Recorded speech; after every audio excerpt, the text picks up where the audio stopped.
While practical life activities in general are the fastest and easiest way to first implement Montessori in your home, care of self activities in particular can be implemented with next to nothing and just a little bit of creativity. But they still allow our children to feel that sense of independence and have some control over what is happening in their daily life. Not only does it provide for a lot of learning opportunities for our child, it really helps alleviate some of those power struggles that we have as our children try to assert control as they move into toddlerhood.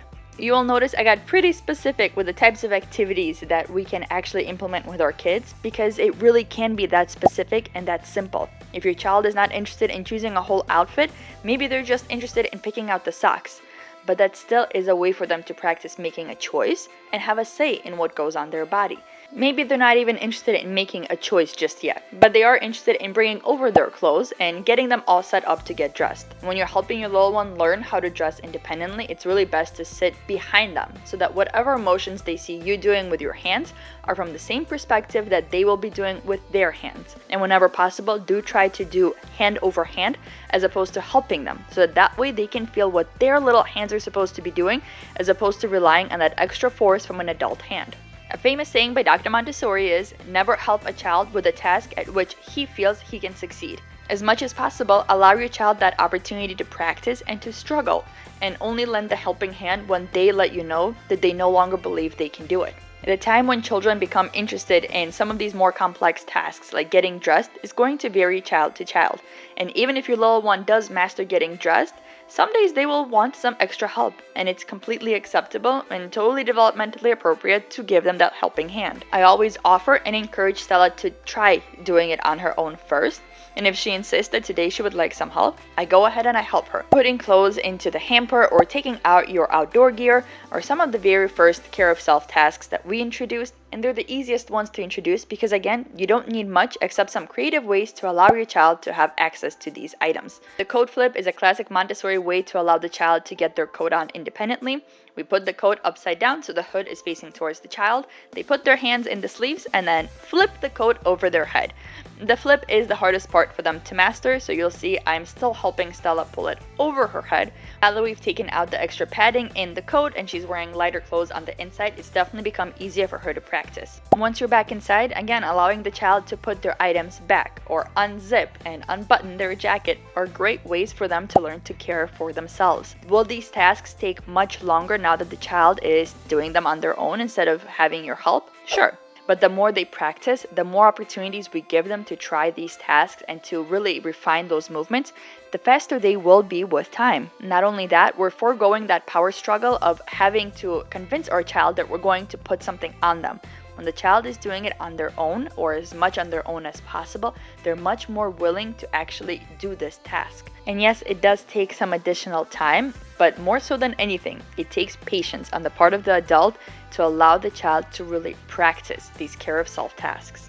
When presenting the child with a choice, such as which PJ to wear, we usually present just 2 choices, otherwise it becomes a bit too overwhelming for them, but do follow your child on this. While Stella does better with just 2 PJ choices, she definitely prefers to have more options for her outfit choices. And don't forget that we can practice dressing outside of the times when we're actually getting dressed through things like the dressing frames or just an opportunity for the child to really explore and play with some of the items that they're going to wear, such as their new shoes or their coat or their gloves. If they head over to the closet and are interested in just trying to put these things on independently, even if you don't have any intent to go outside right now, just allow them that opportunity to practice. And while at 21 months, Stella is obviously walking independently everywhere around the house, if you've got a younger child that's still learning to crawl or to walk, giving them the opportunity to move themselves from room to room is also a care of self task. Now, I do have a complete separate video on toothbrushing and how we really made it a more fun and enjoyable experience for everyone, so I'll link you to that here. But allowing your child a turn to brush their own teeth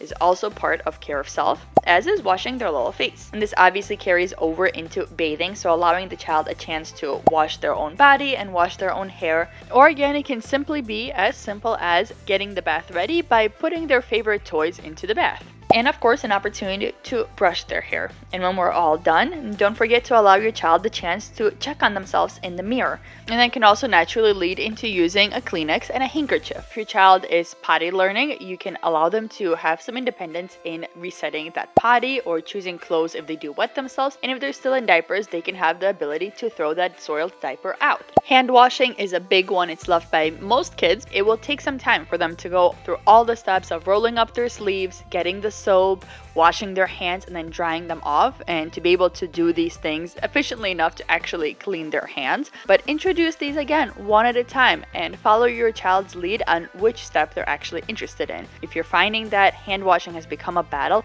I highly encourage you to find a way to allow your child to do this independently. Setting their table can be a great way for them to again practice independence, understand sequencing, and be more in charge of that meal time. Something as simple as pouring water can also be a great opportunity to work on those pouring skills, fine motor skills, and really encourage them to drink more water.